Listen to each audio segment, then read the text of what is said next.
سلوک کہتے ہیں چلنے کو، دل کی چلنے کو. کس کو؟ کہ دل کو انسان گناہوں سے چھوڑتا جائے.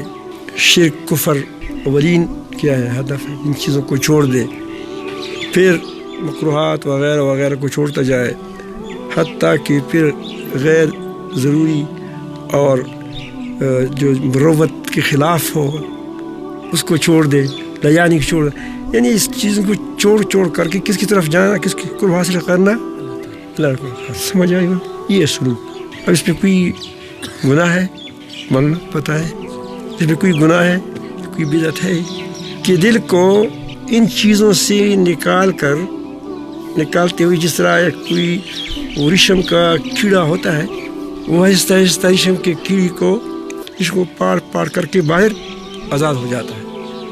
اس طرح یہ آدمی سلوک جو ہے، سلوک کسے کہتے ہیں کہ یہ دل پر دنیا کی محبت چھائی ہوئی ہے، مال کی، دولت کی، پھر اس کی وجہ سے وہ گناہوں میں گرا ہوا ہے، مکروہات میں گرا ہوا ہے، دیانی باتوں میں گرا ہوا ہے، اس کا کوئی فائدہ نہیں.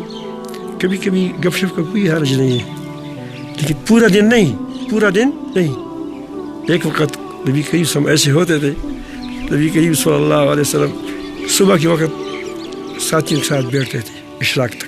صحابہ کرام خود فرماتے ہیں کہ وہ ہم آپس میں گپ شپ لگاتے تھے، ہنسی کی بات پر نبی کے سم مسکراتے تھے، جاہلیتی کی باتیں سناتے تھے، اور کوئی مزاح بھی فرماتے تھے. لیکن مزاح نمک ہوتا ہے. کیا ہوتا ہے مزاح؟ کیا ہوتا ہے؟ زندگی میں نمک کے برابر ہونا چاہیے، نہ کہ نمک کے اندر آٹا ڈالا جائے.